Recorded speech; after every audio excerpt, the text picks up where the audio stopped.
The city hummed with a special kind of energy that only came on concert nights. For Grace, it was more than just a night out, it was the highlight of her year. 4 months, she had carefully saved every extra bit of money from her part-time job, skipping coffee treats and packing lunches, all for the price of a single ticket. Not just any ticket, but a ticket to see her absolute favorite band, Electric Pulse, live at the massive, buzzing Orion Arena. The ticket was a bright, physical piece of paper that represented a mountain of sacrifice, and to her, it was worth every penny. She stood deep within the churning, excited crowd, a sea of people all moving to the same thunderous beat. The air was thick with the smell of popcorn, perfume, and pure excitement. The stage lights, brilliant blues and hot pinks, sliced through the hazy darkness, catching on thousands of uplifted faces. Grace held a cold cup of soda in her hand, not because she was particularly thirsty, but because it gave her something to hold on to, a small anchor in the overwhelming sensory storm of the concert. She was lost in the music, singing along to every word, feeling the bass vibrate right through her shoes and up into her bones. In this moment she was perfectly, blissfully happy. All the hard work, all the saving felt completely worth it. Meanwhile, a different kind of presence entered the general admission floor. A path quietly cleared through the mass of people, not with pushing or shoving, but with an unspoken, powerful energy. At the center of this movement was a man named Steve. He was tall and broad-shouldered, dressed in clothes that, even in the dim light, looked impossibly expensive and tailored to fit him perfectly. His face was all sharp, serious angles, his jaw set in a way that suggested he was not here for fun. This was a man who was used to being in charge, used to people moving out of his way. He was the alpha, the leader, and the 2 men flanking him were members of his pack, their eyes constantly scanning the crowd, not for threats to themselves, but for any potential inconvenience to their boss. They were heading towards the VIP roped-off section, a calm island in the chaotic sea of fans. Steve's expression was one of mild annoyance. He wasn't a fan of the band, but he had business associates to entertain, and this was the chosen venue. The loud music and jostling crowd were elements he preferred to control, not be subjected to. As his group moved, a ripple effect went through the crowd. Someone, trying to get a better view of the alpha's imposing group, took a step back without looking. That single step was all it took. The person bumped squarely into Grace's back. The force was sudden and unexpected. A small yelp escaped her lips as she was thrown off balance. Her arms flew out instinctively to steady herself, and the cup of dark, fizzy soda left her hand in a graceful, terrible arc. Time seemed to slow down into a nightmare. She watched, helpless, as the liquid erupted from the cup, a sticky brown waterfall that sailed through the air and landed with a sickening splat directly onto the chest of the tall, serious-looking man in the impeccably white shirt. The world went silent for Grace. The roaring music faded into a dull, distant throb. All she could see was the dark, spreading stain on the pristine white fabric, a stain that looked like a map of her own terrible luck. Her heart hammered against her ribs, a frantic drumbeat of pure panic.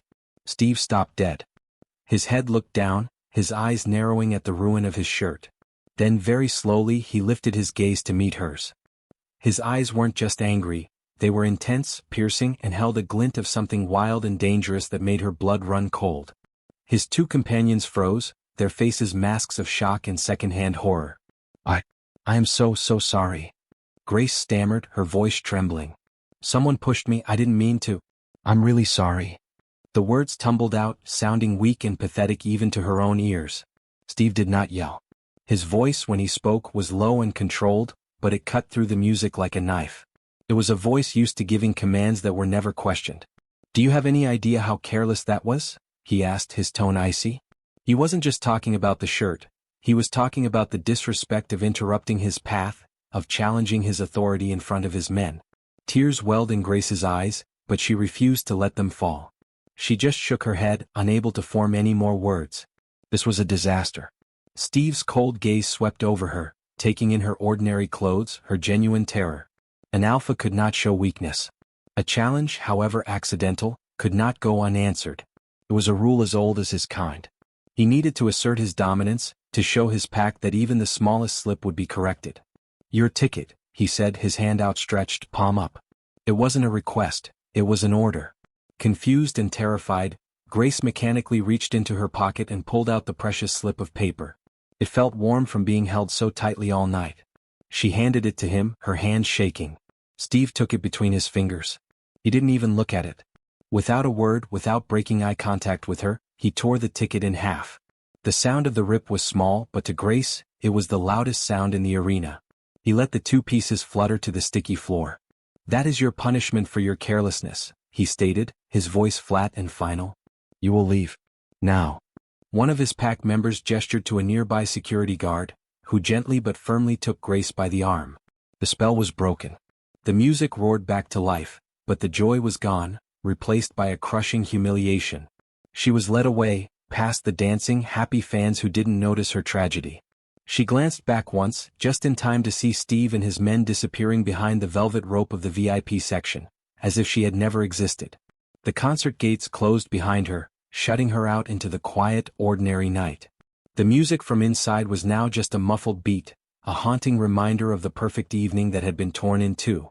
She stood alone on the sidewalk, the cold night air a stark contrast to the warmth of the crowd, feeling smaller and more invisible than she ever had in her life. The memory of his cold, powerful eyes was burned into her mind. The humiliation of the concert night clung to Grace like a stubborn shadow, coloring the weeks that followed in shades of gray. The memory was a persistent, aching bruise. She would be going about her day, stacking shelves at the grocery store or trying to study in the quiet corner of the library, and the scene would flash behind her eyes without warning.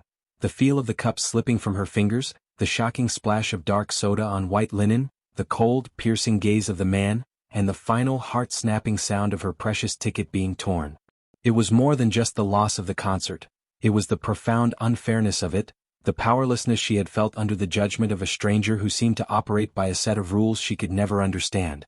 That feeling of being insignificant, of having something she valued crushed on a whim, was what truly lingered. It was this very feeling that fueled her determination as she sat at the small desk in her modest apartment, scrolling through online job listings. The part-time work at the grocery store was barely covering her rent and tuition fees. She needed something more stable, more substantial, a real career-starting opportunity. Her eyes scanned past entry-level retail and food service positions, her heart sinking a little with each one. And then she saw it. An administrative assistant opening at a company called Stonehaven Industries. The name sounded solid, important. The job description mentioned supporting executive staff, managing schedules, and required excellent organization skills, all things Grace knew she was good at. The salary listed made her breath catch in her throat. It was more than double what she made now. It was a lifeline.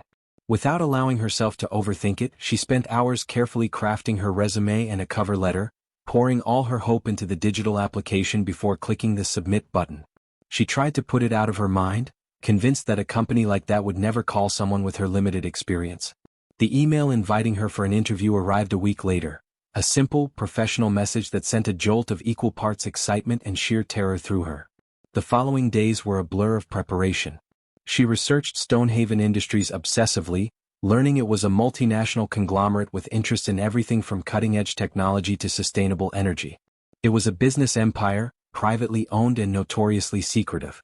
She practiced interview questions in front of her mirror, bought the most professional-looking outfit she could afford, a simple navy blue dress and blazer, and polished her shoes until they shone. On the morning of the interview, her stomach was a tight knot of nerves.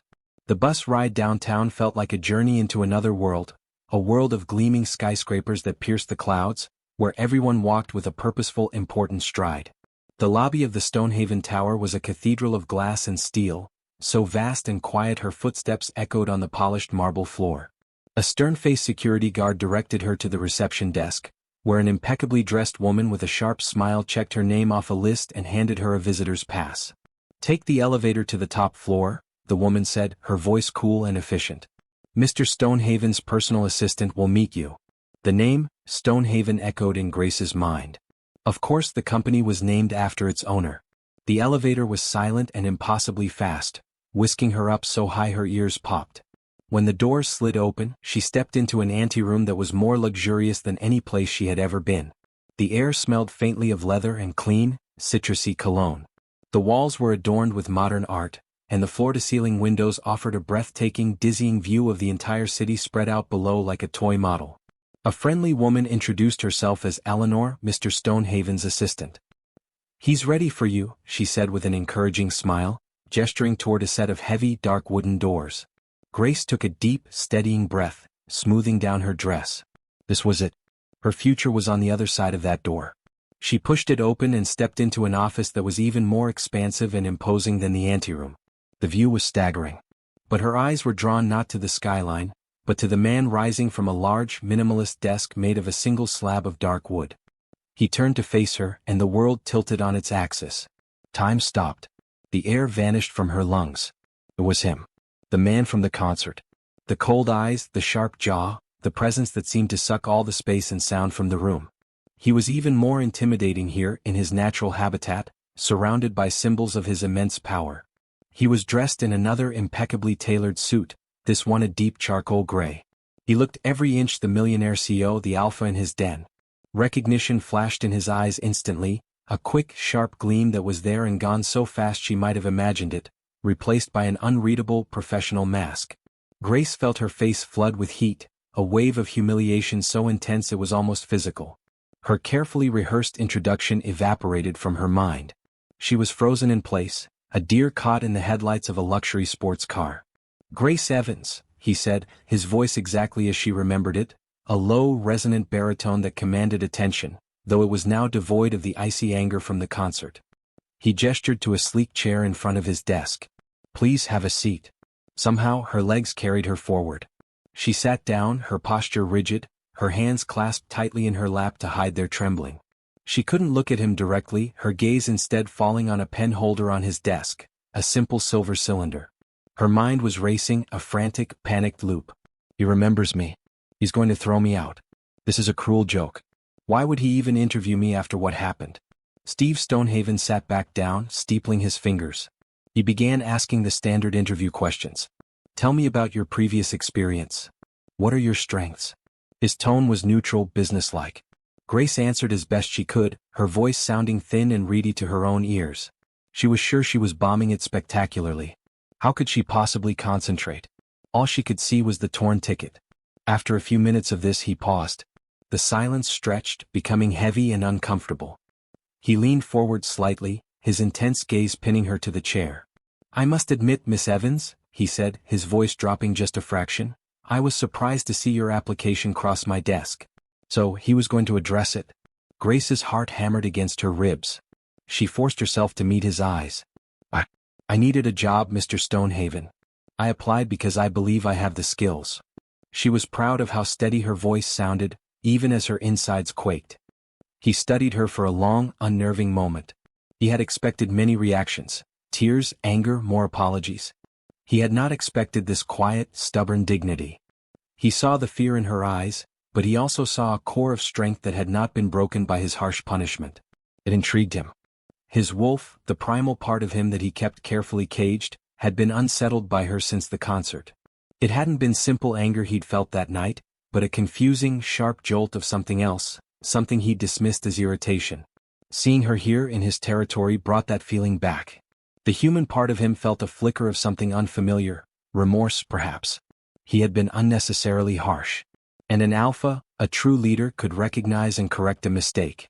"The incident at the concert was unfortunate," he said, choosing his words with care. "A moment of poor judgment on both our parts." Grace's eyes widened slightly. Was he apologizing? It was the closest thing to an admission of fault she would ever get from a man like him. "This position requires discretion, loyalty, and a thick skin," he continued, his gaze never leaving hers. "It is a demanding job. You would be working directly with me, managing a significant portion of my schedule. The environment is fast-paced and can be intense." He paused, letting the weight of the challenge hang in the air between them. "Based on your credentials and on this conversation, I believe you may be suited for it. The job is yours if you want it." The offer landed not with a sense of triumph, but with a dizzying wave of confusion. He was giving her the job. The job she desperately needed. After what had happened. It made no sense. Was it pity? Was it some kind of power play? Her practical side warred with her pride. She thought of her mounting bills, her dreams of finishing her degree without drowning in debt. This job was the answer to all her financial problems. She swallowed hard, her throat dry. Thank you, Mr. Stonehaven. I accept." A faint, almost imperceptible nod. "Good. Eleanor will get you started with the paperwork. You begin on Monday." He stood up, a clear signal that the interview was over. The dismissal was as absolute as it had been at the concert, But this time she was being invited into his world, not cast out of it. Walking out of the office, past the smiling Eleanor who handed her a stack of forms, Grace felt like she was moving in a dream. The elevator ride down was a blur. She emerged onto the sunny street, the city noise crashing back in around her. She had the job. The amazing, life-changing job. But it came with a terrifying, complicated condition: Steve Stonehaven.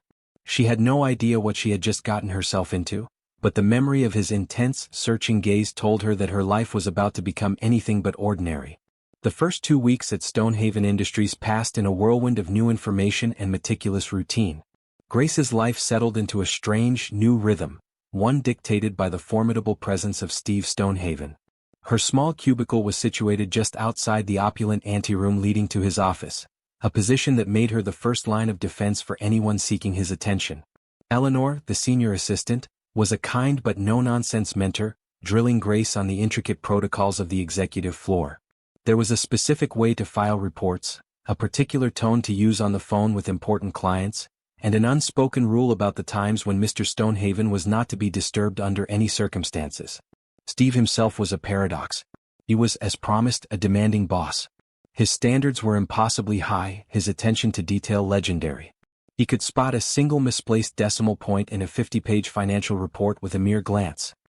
His instructions were concise, his expectations clear, and his praise, when it rarely came, was a simple, quiet, "that will do," that felt, strangely, like a grand accolade.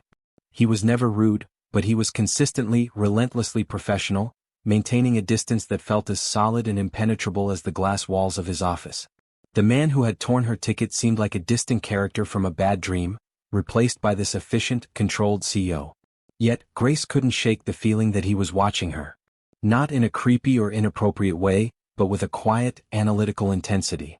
Sometimes when she brought him his afternoon coffee, black, no sugar, in a specific ceramic mug, she would catch him looking at her not as an employee, but as a puzzle he was trying to solve.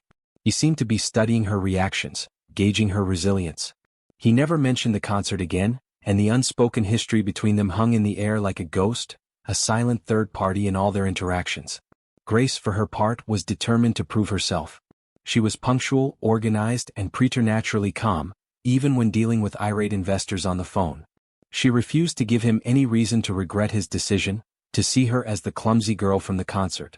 She was building a wall of pure professionalism brick by brick, and it was holding firm. The catalyst for the wall's collapse came on a Thursday evening.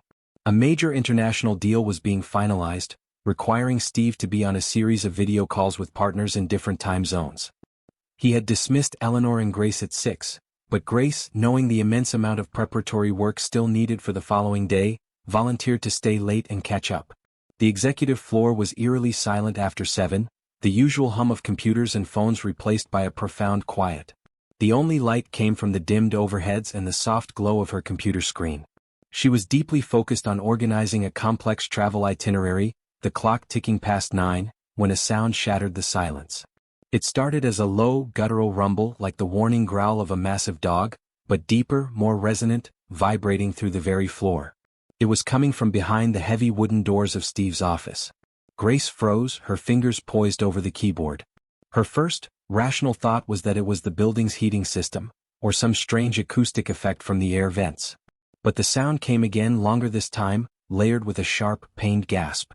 A jolt of pure, instinctual fear shot through her. What if he was sick? What if he had collapsed? A heart attack. The image of him slumped over his desk, alone and helpless, overrode her fear of intruding. She stood up on shaky legs, her heart pounding a frantic rhythm against her ribs. She approached his office door, the growl now mingled with the sound of something heavy scraping against the floor. "Mr. Stonehaven?" she called out, her voice trembling. There was no answer, only another ragged breath. Pushing down her terror, she slowly, carefully turned the polished brass handle and pushed the door open a few inches. The scene inside was lit only by the city lights streaming through the massive windows. Steve was on his knees in the center of the room, his back to her. His suit jacket was torn, lying in shreds on the floor beside him. His body was contorted, muscles straining visibly even through his dress shirt. A sickening series of cracks and pops filled the air, the sound of bones shifting, reshaping. As she watched, paralyzed with a horror that was beyond any rational understanding, the fabric of his shirt began to stretch and tear. Dark, coarse fur sprouted along his arms, which were elongating, his hands curling into paws with wicked-looking claws that scraped against the hardwood. His head was thrown back in a silent scream, his features distorting, his jaw lengthening into a muzzle filled with sharp, glistening teeth. It was a transformation, a nightmare made real. The man was disappearing, and in his place, a massive, powerful wolf was rising. The creature was enormous, larger than any wolf she had ever seen in pictures, its fur a mix of charcoal gray and black, its shoulders thick with muscle. It shook its massive head as if shaking off the last remnants of its human form, and then it turned. Its eyes locked with hers. They were the same intense, piercing eyes she had looked into at the concert and every day since in the office, but now they were set in the face of a predator, glowing with a faint, primal amber light. Grace's breath hitched. A small, pathetic sound escaped her throat. The file she was holding slipped from her nerveless fingers, cascading to the floor with a loud slap that echoed in the silent room. The wolf, Steve, took a step towards her. It was not an aggressive lunge but a slow, deliberate movement. Grace stumbled backward, hitting the doorframe, her mind screaming at her to run, but her legs refused to obey. She was going to die. This was it. The secret she had stumbled upon was too terrible, and the beast would silence her forever. She squeezed her eyes shut, waiting for the impact. But it didn't come. Instead, she felt a warm, soft pressure on her hand. She forced her eyes open. The wolf was standing right in front of her, so close she could feel the heat radiating from its body, smell a wild, clean scent of pine and autumn air. It had nudged her trembling hand with its massive nose. The gesture was startlingly gentle, almost questioning. Then it backed away, its gaze still fixed on her. The air in the room seemed to shimmer, and the reverse process began. It was faster this time, but no less jarring to watch. The wolf form shrank, the fur receded, the bones snapped back into their human arrangement. Within moments, Steve was kneeling before her, shirtless and breathing heavily, his human face a mask of shock, vulnerability, and something else, dread. He reached for his torn jacket, pulling it around his shoulders, a futile attempt at modesty. The powerful CEO was gone, replaced by a man exposed in the most fundamental way possible. "Grace," he said, his voice hoarse. He looked from her terrified face to the scattered files on the floor, the reality of the situation crashing down on both of them. The secret was out. There were no lies he could tell that would explain what she had just witnessed. He took a deep, steadying breath, the alpha reasserting control even in his exposed state. I think you deserve an explanation. A real one." The days following the revelation in Steve's office were a strange, suspended reality. The world outside continued its ordinary pace, but for Grace, everything had shifted on its axis. The truth was a heavy, incredible weight she carried with her every moment. Steve Stonehaven was a werewolf. The words, even in the privacy of her own mind, sounded like something from a fantasy novel. Yet, she had seen it with her own eyes. The transformation, the power, the primal wildness contained within the sophisticated CEO. He had tried to explain, his voice low and earnest, sitting on the other side of his desk after pulling on a spare shirt. He spoke of packs, of alphas, of a hidden society living alongside humans. He told her that werewolves were not monsters, but protectors, their strength and instincts geared towards guarding their territory and their own. He apologized again, not just for the concert but for the shock, for the burden of this knowledge. Grace had listened, her mind reeling, and had simply nodded, too overwhelmed to form coherent questions. Since then, a new, unspoken understanding existed between them at work.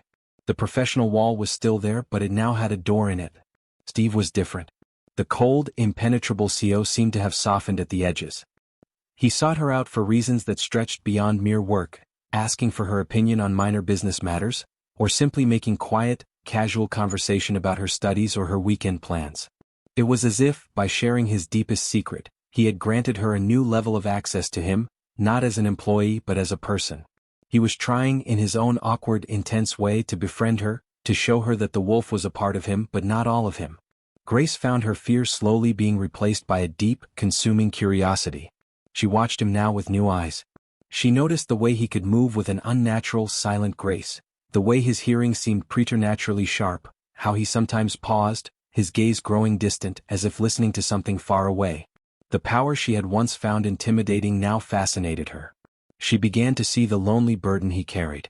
The weight of leadership was not just about running a company, it was about leading a pack of other werewolves, beings with their own fierce instincts and loyalties. The man who had everything, wealth, power, respect, seemed in his core to be profoundly isolated. It was a crisp Saturday afternoon, a rare day off, and Grace decided a long walk in the sprawling city park would help clear her tangled thoughts. The autumn leaves were a brilliant tapestry of red and gold, crunching satisfyingly under her feet. The air was cool and clean, a welcome change from the recycled air of the office tower. She followed a winding path that led away from the playgrounds and picnic areas, into a quieter, more wooded section of the park, hoping the solitude would help her process everything. She was so lost in her thoughts, replaying the look in Steve's wolf eyes, not anger but a startling intelligence and a flicker of what she could only describe as regret, that she didn't notice the three men until they were already blocking the path ahead. They were rough-looking with leering smiles that didn't reach their cold eyes. "Well, hello there," one of them said, his voice a low, unpleasant slur. "All alone out here? That's not very safe." A cold knot of fear tightened in Grace's stomach. She tried to step around them, her heart beginning to race.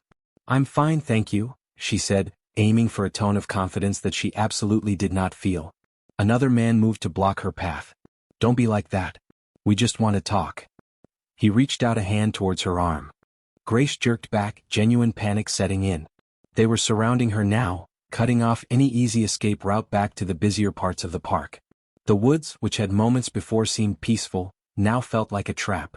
She opened her mouth to scream, but the sound died in her throat, choked by fear. Then a sound erupted from the dense trees to her left. It was not a human sound. It was a deep, thunderous growl that seemed to vibrate through the very ground, a promise of violence so primal it froze the blood in her veins. The three men spun around, their smug expressions dissolving into instant, wide-eyed terror. Emerging from the shadows of the trees was a wolf. It was the same massive, powerful wolf she had seen in Steve's office. Its charcoal gray fur was bristling, its lips were pulled back in a savage snarl revealing long, deadly fangs. Its amber eyes burned with a pure, undiluted fury, and they were fixed directly on the men threatening Grace. For a moment, nobody moved. The world held its breath. Then, one of the men let out a strangled cry of fear. That broke the spell. They didn't wait for the wolf to attack. They turned and fled, stumbling over roots and each other in their desperate scramble to get away. Their earlier bravado completely vanished. Their panicked footsteps faded into the distance, leaving behind an eerie silence. Grace stood frozen, her body trembling uncontrollably. The wolf turned its massive head towards her. The fury in its eyes was gone, replaced by a sharp, searching intensity. It took a slow, cautious step forward. Every instinct told Grace to run, but her feet were rooted to the spot. This wasn't just a wild animal, this was Steve. The wolf moved closer until it was right in front of her. It was so tall that its head was level with her chest. She could see the individual shades of gray in its fur, smell the wild, clean scent of the forest on its breath. It hesitated for a second, then it gently, ever so gently, nudged her trembling hand with its wet, cold nose. The gesture was so unexpected, so profoundly gentle, that it shattered the last of her fear. A sob escaped her, a release of all the tension and terror. She didn't pull her hand away. Instead, she slowly, tentatively, raised it and touched the side of the wolf's powerful neck. The fur was incredibly thick and soft. The wolf leaned into her touch, a low, rumbling sound emanating from its chest. It wasn't a growl, it was a purr of contentment, of protection. In that moment, standing in the dappled autumn sunlight, Grace felt a connection more powerful than anything she had ever known. The wolf had not come to frighten her, it had come to protect her. The beast and the man were one, and in this form, he had communicated a truth more clearly than any words could. She was under his protection. She was important to him. As she stood there, her hand resting on the powerful creature that was also the man she was slowly falling for, Grace knew with absolute certainty that her life would never be the same again. The last of her doubts melted away, replaced by a warm, terrifying, and exhilarating sense of belonging. The silent walk home from the park was a journey into a new world. Grace moved through the familiar streets as if seeing them for the first time, every color brighter, every sound sharper.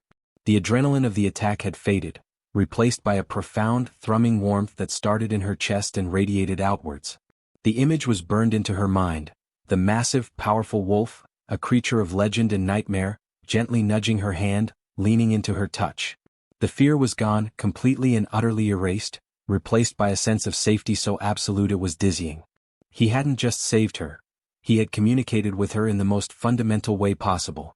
The wall of professional distance she had worked so hard to maintain had been utterly demolished, not by words, but by an action that spoke of a deep, instinctual need to protect. Steve did not follow her home in his wolf form, but his presence felt closer than ever. A text message appeared on her phone just as she unlocked her apartment door. It was from an unknown number, but she knew instantly who it was. "Are you safe?" Simple, direct, and brimming with a concern that was entirely new. She replied, "Yes. Thank you." The response was almost immediate. "We need to talk. Properly. I'll pick you up tomorrow at 7 p.m.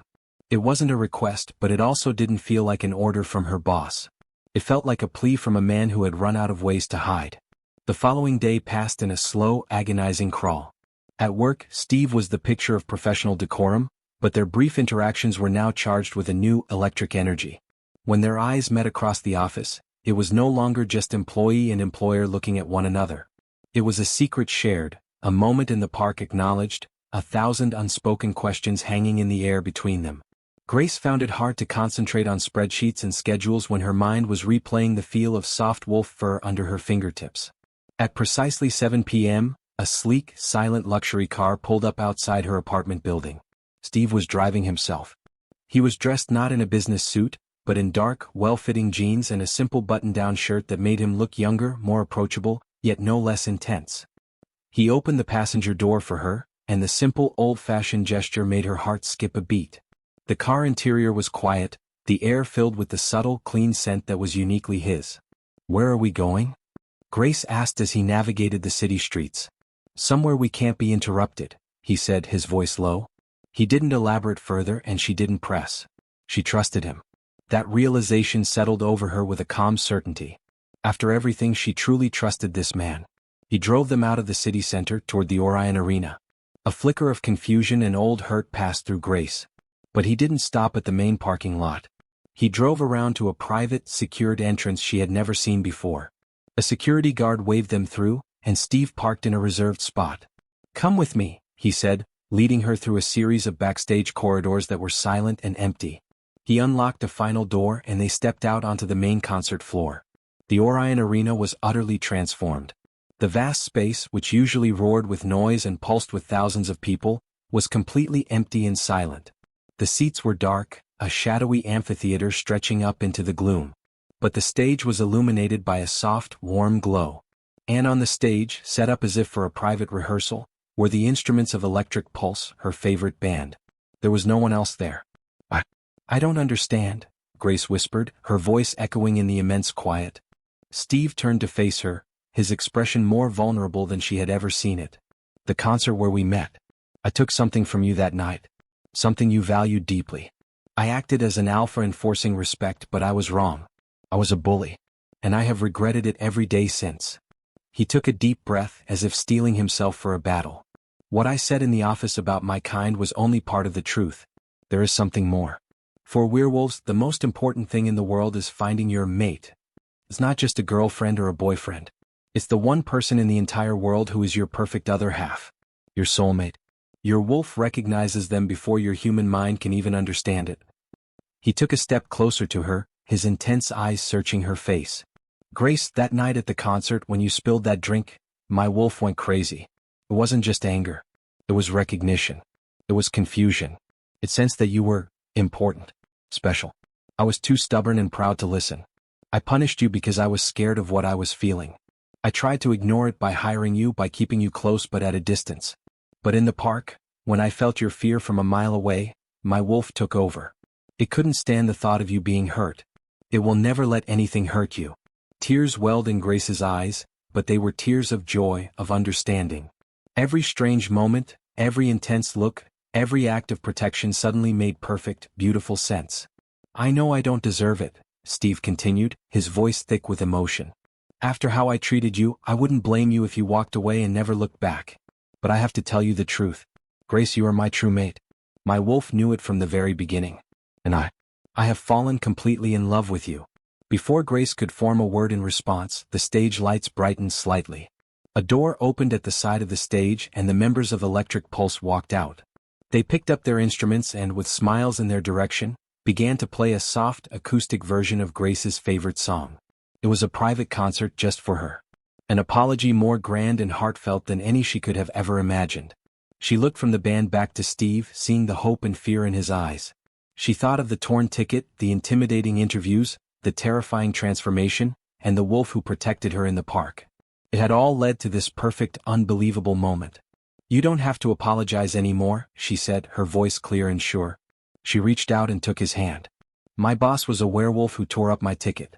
But the man I love is the wolf who would tear apart the world to keep me safe. I love you too, Steve." The relief that washed over his face was transformative. He pulled her into his arms, and as her favorite song filled the empty arena, they shared their first kiss. It was not a kiss from a millionaire CEO to his employee, or from an alpha to a human. It was a kiss between two soulmates, a promise of a love that was wild, powerful, and forever. The concert that had begun with a punishment ended with the sweetest reward imaginable. A love story written under the stage lights, a melody of forgiveness that would last a lifetime. If you followed Grace and Steve's journey from a bump in the crowd to a kiss under the stage lights, then you won't want to miss what happens next in their world. Their story is just beginning. To be the first to know when new chapters of their life are shared, make sure to subscribe.